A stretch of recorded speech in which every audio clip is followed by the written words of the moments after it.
Tiga buah rumah musnah dalam satu kejadian kebakaran dipercayai berpunca daripada perbuatan khianat di Taman Saintek, Tasik Gelugor awal pagi kemarin. Kejadian berlaku kira-kira jam 4.30 pagi dan mengejutkan penduduk setempat apabila api marak dengan cepat serta diiringi beberapa letupan kuat yang dipercayai berpunca daripada bahan letupan yang dilemparkan ke salah satu rumah terlibat.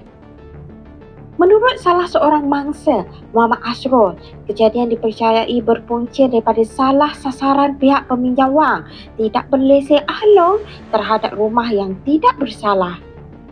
Mangsa turut memaklumkan mereka telah membuat laporan di Balai Polis Tasik Gelugor sebelum dirujuk ke Ibu Pejabat Polis Daerah IPD Kepala Batas untuk tindakan lanjut. Hasil siasatan awal mendapati sasaran sebenar adalah pada rumah nombor 42 berdasarkan nama dan nombor kad pengenalan peminjam wang yang tercatat dalam nota ugutan ditinggalkan di lokasi.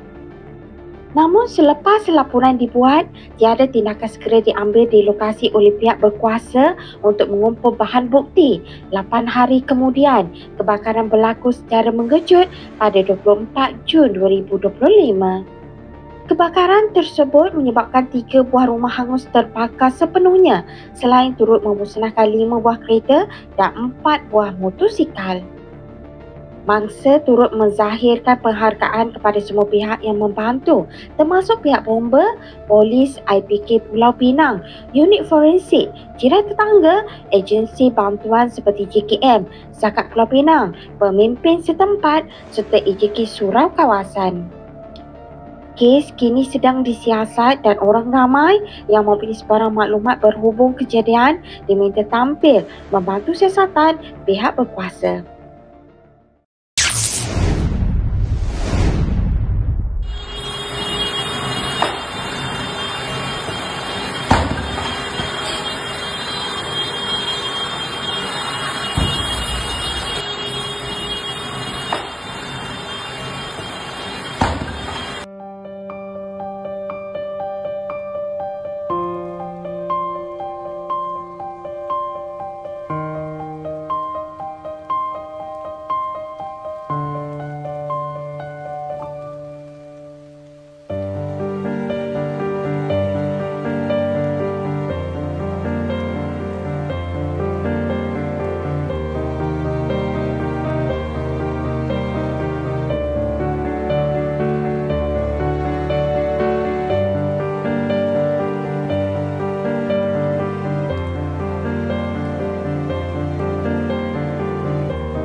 Assalamualaikum warahmatullahi wabarakatuh.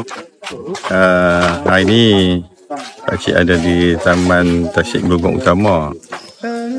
Pada pagi ini ada berlaku kebakaran menyebabkan 3 unit rumah di taman ni, dan sebuah rumah tu mengalami kerosakan lebih kurang 85%, dan yang di kiri kanannya tu tak banyak kerosakan, tapi semua pendawaian elektrik rosak jugalah.